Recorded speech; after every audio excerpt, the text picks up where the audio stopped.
Good morning, everyone, and welcome to the Avero Advisors live stream. We've taken quite a break, but we're happy to be back with you today and discuss the intricacies of ERP modernization in public transit. So, with me, you guys know Mr. Abhijit Varakar, who is our founder and CEO. Good morning, AV. Morning, Megan. Yeah, it's good to be back. Good to It be is good back to be on back. live. I'm excited for today's topic. But if you're joining us for the first time, please let us know where you're joining from in the comments. We'd love to hear from you. We love to hear your questions, your thoughts, and we love for you guys to be interactive.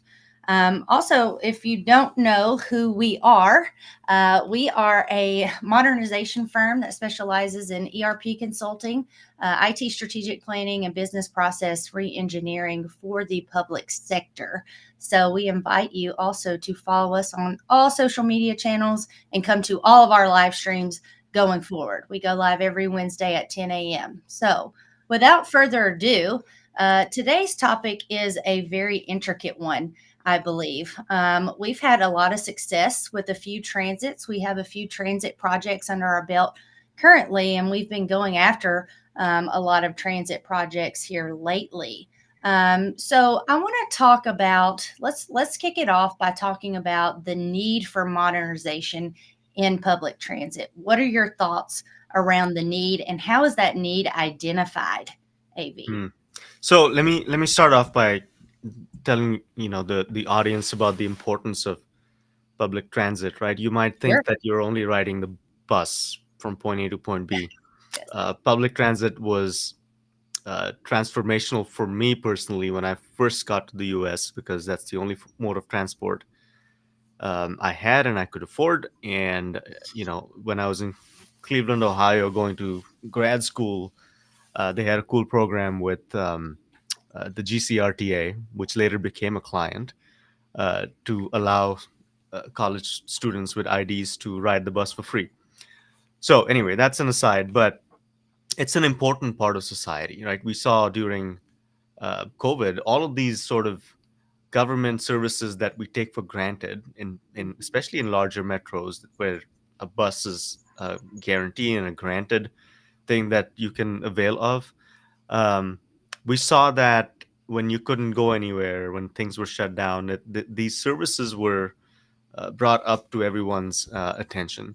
So public transit is a very important service. If you go to a big city like New York, London, most people don't have cars. They don't, even if they have one, they don't drive it. They just take the bus or the metro or the tube or what have you to get places, and it's the fastest way to get around in those cities. In urban areas, that's sort of a given that you have a public transit system. In rural areas, it's not necessarily a given, right? Even in a place Mhm. like Knoxville, we have the cat, which does some limited runs and has some special services. But again, if you were to look at the future of mobility and transportation, public transit will play a huge role as it has in the past 100 plus years, right? Any city Right. you go to, you would expect a modern functioning city to have a robust multimodal public transportation system. So, a very important service that is offered to society and to citizens. And a lot of it is taxpayer funded. Even if you're not Mhm. riding the bus, you're paying for it. Of course, there's fair collection and there's grants and all of these other things that help our metro areas provide a transportation system. Now, why are we talking about buses, right? Yeah. We're talking about modernization in the transit sector. We do a lot of work in transits. We've had, in fact, my career started in consulting, in tech consulting with a transit agency, the Antelope Valley Transit Agency in California. I spent a couple of years out there working with the transit agency and did everything from ERP implementation to intelligent transportation systems, to implementing fare collection systems, to implementing passenger counters, AVL, CAD, you name it. So I know a lot about this, and you're right. We're starting to pursue a lot more transit authority clients, and I think there's a lot of need for our services in that area. There's always been, and why this is important, and why I'm telling you all of this is because when you think of riding a bus, think about all the moving parts pun unintended, moving parts that come with that service that's being offered to you. You have to track where the bus is. You have to track how many people are on there, Mm-hmm. how many people are paying by card, by cash, how many Fares. people are Yep. swiping their transit cards, and then all of that needs to be synced back to headquarters, where the accountants and the maintenance people need to watch what's going on across the fleet. It's not just one bus or train that they're watching. They're watching a huge system. Some of them have thousands of vehicles on the road at a given time.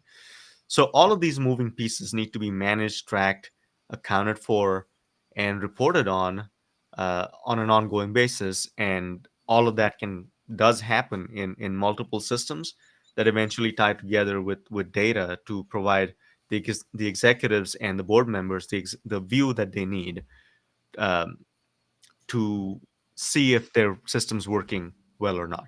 So Mm-hmm. that's where we come in, right? We can help, and we have helped transit agencies figure this puzzle out, right? How do you do financials? How do you track grants? How do you do effective maintenance management? How do you do asset management? How do you do people management? Because a lot of times you're dealing with a lot of um, maintenance folks, drivers, plus the administrative staff, relations, what have you. All of these things need to be managed and tracked, and that happens with a an ERP system or multiple systems.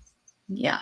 And I would just add to that there's more stakeholders involved in public transit, right? I mean, just as you just mentioned, the workers, Yeah. the public, the people who are utilizing this public transportation. Hmm. So it goes beyond just HR and finance, which Yeah. is what we talk about in local government, Yeah. cities and counties. Right. Transits have, asset management, stakeholder engagement, Right. operations and scheduling, Hmm. reporting, Yeah. CRMs Yep. sometimes, right? Yep. So this is a huge puzzle that, Yeah. like you It is. mentioned earlier, we help put those pieces together. Hmm. So without further ado, my next question is what challenges do transit agencies face without an integrated ERP or a cloud based ERP? If they're operating in the 1980s, Yeah. what challenges are they currently facing? What are we seeing in the market? I mean, huge challenges, right? When it Mhm. comes to running disjointed systems, the challenges remain the same in any agency. Yep. With transit, it's especially difficult. I mean, this is also similar to utilities, Hmm. where you have very specialized systems doing things like run cutting or scheduling buses, or you're trying to see fuel management or maintenance management. The cool thing about the buses today and the vehicles today is that you plug your computer in and it's going to tell you what's wrong with your bus.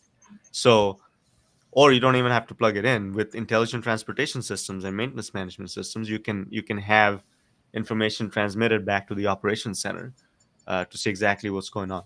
So if you have those kind of vehicles running on the street and you're running 1980s AS400 based DOS screen systems, it doesn't quite mesh, right? You need to keep up with the times and to keep up with technology that's available to you, and therefore modernization is very important. The second thing is you have to integrate all of these things. Just having a modern, clean looking system isn't the end all of modernization. How are you using the data that is being presented to you from different systems or different functions within an operation, and how do you make sense of that? So business intelligence, data analytics, and reporting become extremely crucial, right? And you can't have that if you don't have the right systems in place. Hmm. And again, thinking of a large public transit system, there are so many moving parts that you can't rely on paper and pencil and radios to tell you exactly what's going on, right? The video surveillance is huge in public transit. Most transit systems have cameras inside and outside the buses, uh, primarily for risk management purposes, right? Hmm. If they get hit by somebody, if they go off the track somewhere, they need to have video evidence of what's going on, and that needs to be tied into your CAD AVL system. That needs to be tied into your HR system, your training system, and this holistic view is very important for a transit manager, a general manager to have, so that they can effectively manage the system. Right. And even before we talk about making upgrades, I feel like, do you agree that we need to look at infrastructure? Like, what is the infrastructure you're currently operating on? Hmm. And is it viable to integrate some of these things like cameras, like reporting data? Would you agree that it's probably best if we start out, like you mentioned, a holistic view? Let's come up with a plan on how to, look at where you are and how to get to the Yeah. 21st century.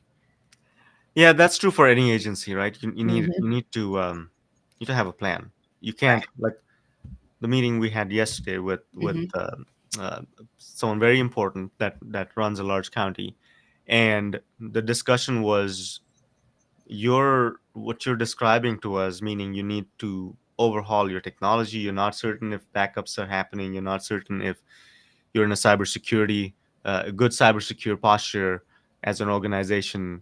There's a lot of uncertainty, and you can't go at it from, let's just, fix one thing. It's like you're asking a contractor that's recommending that you rebuild the foundation. You're asking them to come in and fix a window because it's going to help you see, look outside better. Yeah, it's an improvement, but is it really solving the main problem you have? So always starting with an overall picture of uh, where you are today, what the baseline is, and what's best practice. Again, an overused word. It's slung around a lot, but what is the best practice in the industry? What's the latest and greatest tools available? And what tools best fit your organization? That's where you start, and then you can have a real good capital improvement plan, an operational plan that will help you define how much money you're going to spend in what year and where that money is going to come from. There's a very systematic way of going about this, and it's been done before. So if you're in this situation where you have antiquated systems, you're not alone. We talked with the transit agency last week that is running an old Hitachi system for their ERP, and some other, one-offs for transit management, and we're going to help them consolidate all of that and modernize. But that's one huge project. You're going to have to take that one step at a time, but the first step always is defining the end result that you want. Right. And that was going to be my next question in regards to speaking with this particular transit last week. One of the questions that was posed to us was, okay, we're operating on 8 or 9 different systems. How are you going to come in and help me consolidate? Like, I need to know what steps you're going to Hmm. take, how Yeah. you implement change management. I need to know the intricacies of how you're going to make this happen. And so, Yeah. can you talk about that a little bit and how we answered that question? That was a great, insightful question, right? It Because was. as consultants, we assume that when we're talking to an audience that we're trying to sell to, that they understand what we're saying. And especially in our field, words can mean different things to different people depending on where they've been. And this particular agency had been working on-premise older systems for so long that um, it's hard to imagine how you can even untangle this ball of yarn, right? So the question was, are you just gonna help us rip the band-aid and throw the old things out, and then what happens to all this data? There's some very specialized um, things that we have built in-house that do 2 or 3 things that no system on the market will do. And how do you take care of that? So our approach to those kind of questions is pretty, it's simplistic sounding, but the first step is to define what each component is doing, and to find out if there's any duplications, any redundancies, any sort of places where this data exists in 2 places. It could be a spreadsheet, right, that has a very important function within the business process. But during the process of process analysis, we define and identify all of those things. And then when you do your requirements definition, you'll find out quickly what these specialized things are, what these special systems are that have been built solely for this agency, and no one else has it. The person that built it no longer works there. There's no documentation, and that key piece of information is really critical in making the um, processes work. So you have to deal with that in as exceptions and not as a rule, because again, as we mentioned last week, everyone has these problems. Everyone has their special little process, special little program that no one thinks can be replicated. Hmm. And more often than not, I'm not saying this is the norm, but more often than not, we find out that it's something that is extraneous. Some executive 20 years ago asked for a report and forgot about it, and someone built this thing, and no one really knows why we use it, but it's there. And now we're going down this rabbit hole of how do we replicate this one specific piece of software. And more often than not, we found ways to not replicate it. We found ways to get the same output or the same result or the same sort of end goal without going down this rabbit hole of how do we replicate this specific thing. So again, lots of ways of skinning that cat, but if you're looking at your current systems and processes and thinking, man, how do I even begin to unravel this? Because it's again like a Hmm. ball of Christmas lights. Start tugging on one end, you don't know what's going to happen on the other. Are you going to make it worse? Are you going to break something? So the analogy we used was of a ordnance disposal, bomb disposal. You're not going to cut the red wire every time because you know it's the red wire that causes the bomb to trip. You have to look at it really carefully from a distance first, and how things connect to each other before you start untangling things. Yes, and I'm actually writing a book, guys, on AV's analogies. So I write them all down. I think it could become something big one day, because it Okay. really helps to paint the picture of what we're trying to talk about. But the second part of that question was the stakeholder buy-in. So a lot of times you said there's one person who has their arms around this system or this process. So Mhm. what is the key to this stakeholder engagement? How do you get them to open up? How do you get them to feel empowered about this process? So there's formal approaches to this. Is all part of change management, right? Yep. Hmm. We've got like the ProSci ADCAR approach, where there's a very formalized set of communication and things you need to check off and take care of throughout the engagement. But I think it comes down to telling people, you know, understanding what their motivations are and helping them get there. Um, and we've talked about this before. Some people might want to leave a legacy as they're about to retire. Some people are new to the organization and want to set up their legacy. And it's a cool time to be in an organization during a change, right? Because you can redefine your position within the operation. You can become more Hmm. valuable all of a sudden because you were stuck doing spreadsheets and paper processes, and now you're the one that's savvy on new systems. Now you're the one that understands these things better, and all of a sudden you go from analysts to you managing a certain process. If you play this right and take advantage of this opportunity. But it's really important that executives within an organization that's going through change do not sort of dictate that this is how it's going to go. That should be the last resort, right? You need to try and build consensus among the rank and file and the staff on why we need to do this and why we need to do this now. Otherwise, it's going to be something that the bosses told us to do, so we're doing it. We don't really know why, and so we're not going to put our hearts into it. These projects are once in a lifetime projects if you do them right, right? And so you have to take real good care about bringing everyone along for the ride and not just saying it's something that council wants or board wants or the CEO wants, so you're going to do it. Because at the end of the day, the end users are going to use these systems more than the CEO is, and it's not different in any agency. But in transit, sometimes it takes a little more to do, Well, because there's more people involved. more You people and more different kinds. You're not just know. talking Hmm. to the office workers. You're not just talking to executives. You're talking with maintenance workers. You're talking with bus drivers. A bus driver's job is to drive a bus. Now you're putting a screen in front of them and having them do things to it. And they signed up to do a bus driver's job 20 years ago. That's a difficult transition. You're Mm-hmm. putting cameras in a bus and telling them that they're responsible for it, and they're on camera all day.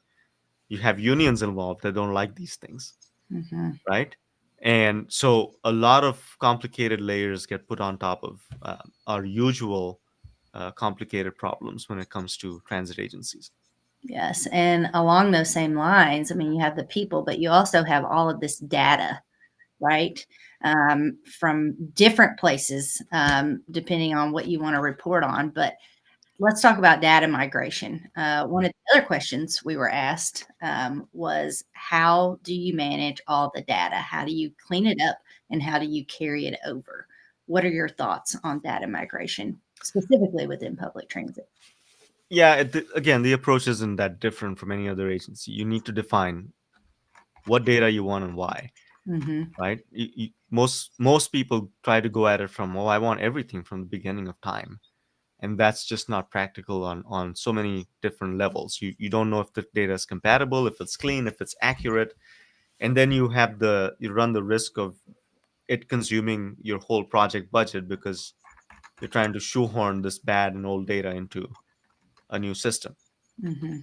So the best practice approach that I've seen over the last 5 years at least has been to take forward, at least in financials, 1 year of transactional data and 3 years of balances.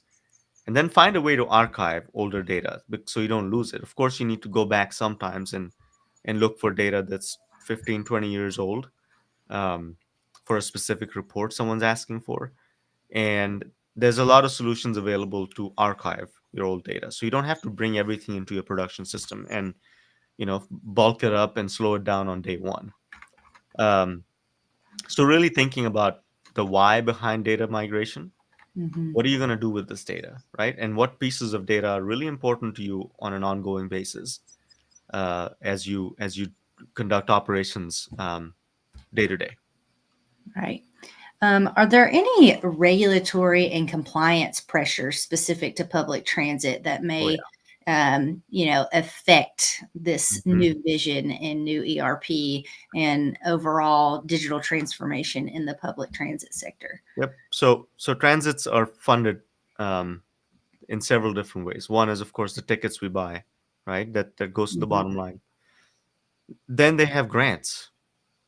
Federal Transportation Agency gives them grants, local grants, matching grants, special grants, COVID grants, what have you. So lots of funding mechanisms. The second thing is transit agencies that operate within multiple jurisdictions, right? For example, uh, our old client AVTA, they Mhm. were in LA County and two or three different cities, city of LA. And what that means is, depending on how many miles you drove within a jurisdiction, you're going to charge that jurisdiction for operating funds. Mhm. So, how do you keep up with that, right? You have to overlay your AVL data on top of your your scheduling systems and on top of your financial systems to really get that information. So you need to report to each agency on how much they owe you at the end of the whatever quarter, year, or prepay based on what happened last year. The second is FDA. Federal agencies that fund transit systems want to know what you're doing with the money in your system. So NTD reporting, National Transportation Database reporting, is really critical. And they have their own systems and they want data in a certain format. And back in the day, we would help clients extract all of this information from various systems and then help them upload it to the NTD. Uh, but now it's a lot more automated and consolidated. So reporting is critical, but again, it comes down to the who and what uh, information do you need for what purposes, and you can get it all. Data exists in multiple formats. It's just who wants it and what format, what frequency, and how do you want to present it. Right. I'm going to go to the comments section. Clay and Lexi are joining us today. Um, So Clay says modernize the ERP system, and then you might need new ticketing systems, then new network infrastructure, and even new vehicles to use to its full potential. How do you avoid the scope creep? I love this question. Love Uh, this question. yeah, Yeah. it's not necessarily scope creep, right? It's Mm-hmm. something that's a natural Okay. progression. You Mm-hmm. can't just do an ERP system, Right. right? Because once you have a brand spanking shiny ERP system, and you have old um, vehicle location and CAD and run cutting software and APC, you have older systems. The new ERP is not going to get the data unless you manually, intervene in it. So the best way to do this is to look at the overall picture, do a Mm-hmm. strategic plan that says Yeah. here's our current snapshot, here's where we need to go, what's the best strategy to go from point A to point B, and how much is it going to cost us, what time frame are we going to do this in, and then rank each project Mm-hmm. within this massive program. And then ERP might be the third thing you do. um, New vehicles may not fall into that category, but because that's a whole other uh, area of operations planning that we can help with, but we don't necessarily go into. But network infrastructure, if it's not in a good spot, if it's not in a good state, then you're not going to get the best use of your ERP system. So all of these things need to be looked at holistically before you start going at it piecemeal, which is where we run into issues and trouble with, when we read RFPs that are asking for one specific thing and it has information about all these other things that are sort of older, cobbled together. We had a meeting with a large metro sewer district a couple of weeks ago that was in a similar situation. They wanted to separate ERP from their CMMS system, which was currently hosted in one older system right now. And the puzzle was, how do you separate this? Because the industry is moving to what's being called best of breed, meaning there are very specific systems that do a very specific job for your organization, and uh, most systems that or vendors that claim to do it all for you actually can't, because when you're a sewer district in a large metro area in a state, there's some very specific laws and processes you might have to follow that the one system basically won't be able to do all of that for you. Mm-hmm. So back to Clay's question, it's not necessarily scope creep, it's how you manage this. If you don't go at it in a systematic manner, then yes, Then you'll have it. Yeah. you have scope creep. Mm-hmm.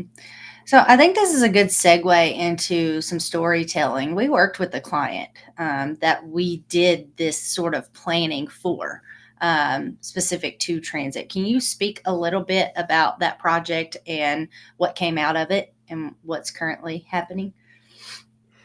Yeah, well, there's several, right? It Mm-hmm. The best example is a transit I worked with,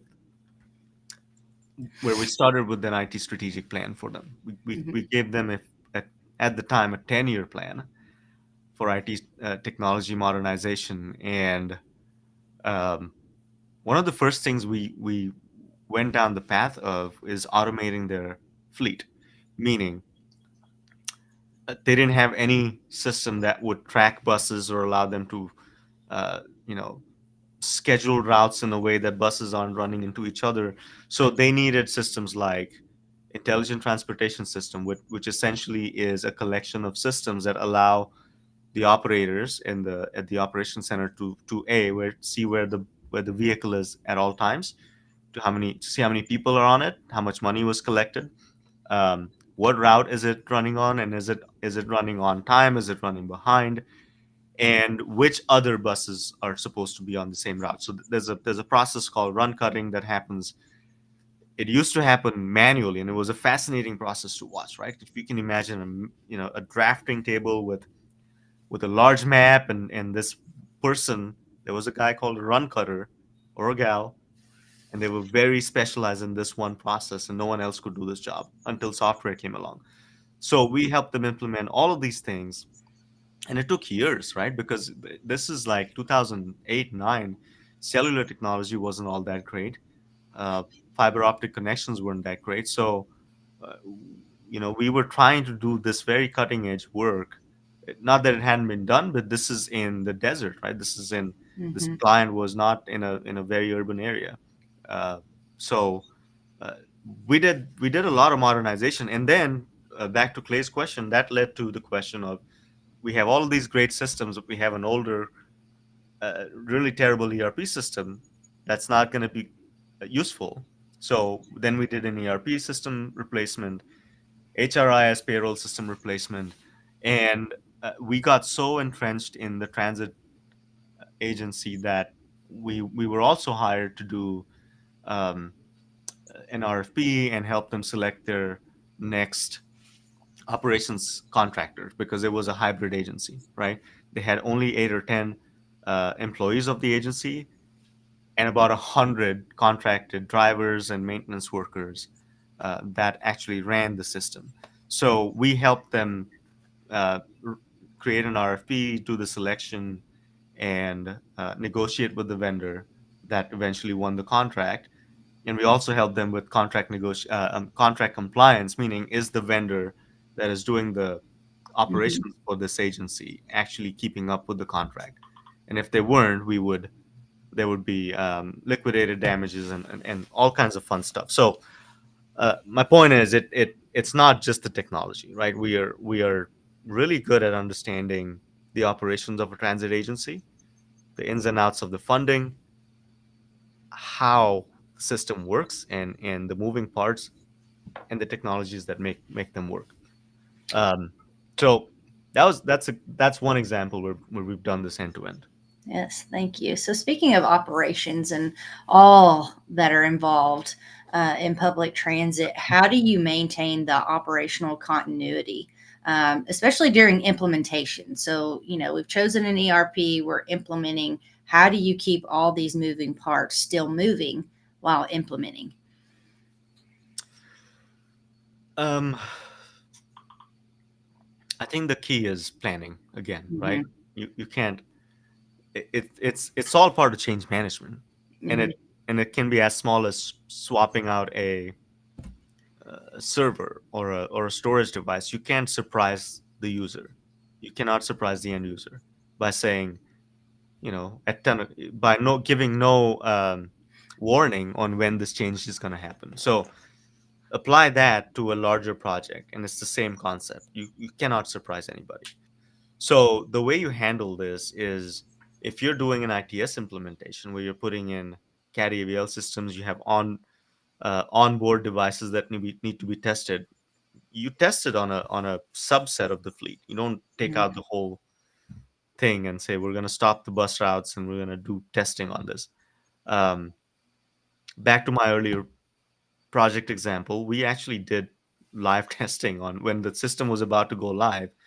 We would ride the buses with our laptops and see, if the map is actually showing where we were. Again, this is in the late 2000s, and GPS and cell technology wasn't all that great. So we had to rely on onboard Wi-Fi, um, 2G signals to actually do the testing.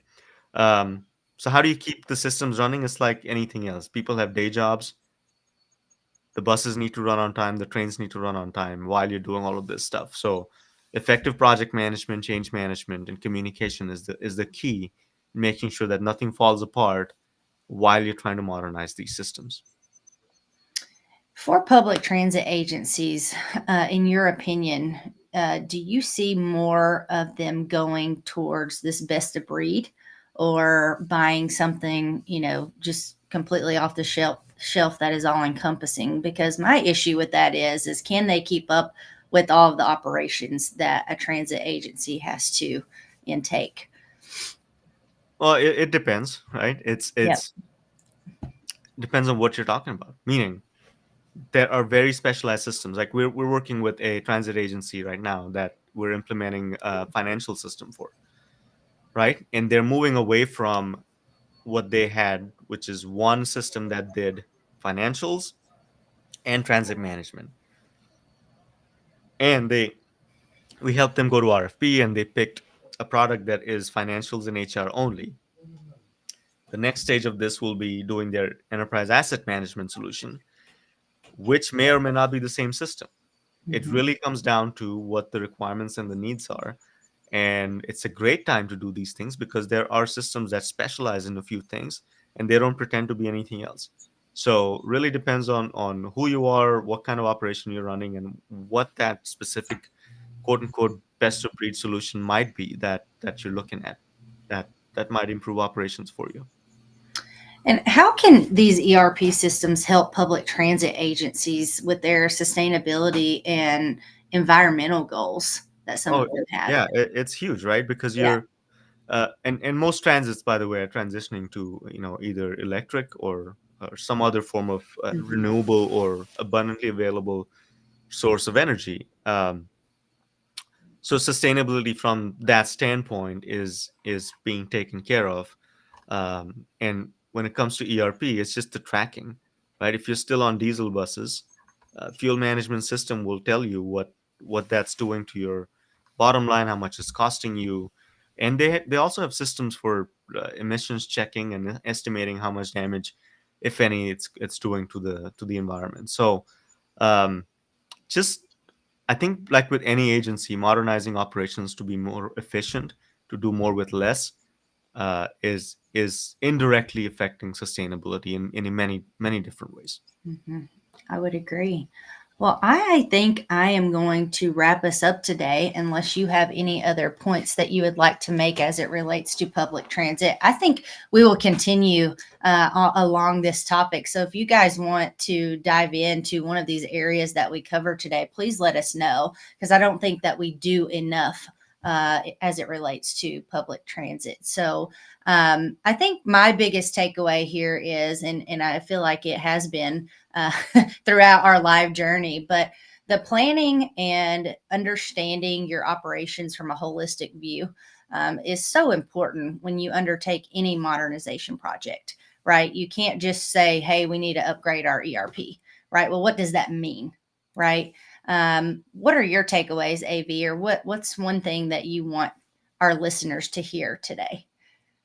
No, you hit it on the head. Planning and understanding that if you think you're behind the times and you don't have the right solutions in place, you're not alone. A lot of we have an aging infrastructure, as is evident in terms of public infrastructure, but the systems are aging too, right? Mm-hmm. So if you're not on the cutting edge, it's okay. Uh, there's positives to that. You've probably you have leapfrogged a lot of bad stuff, Yeah, and it's a good time to be taking on any kind of modernization, any kind of upgrades, any kind of sort of improvements to your system overall, because the systems are great, the prices are going down, and you have great consultants to lean on that can help you through the journey. that's right. Small plug. We can help you with that always. If you have questions, please feel free to reach out. Follow us on all of our social media platforms. I just shared the link to our newsletter. It's really fun. We work hard on that to make it fun and energizing and easy to understand. But thank you for joining us today. Thank you, AV, for your time. And we look forward to seeing you guys next week.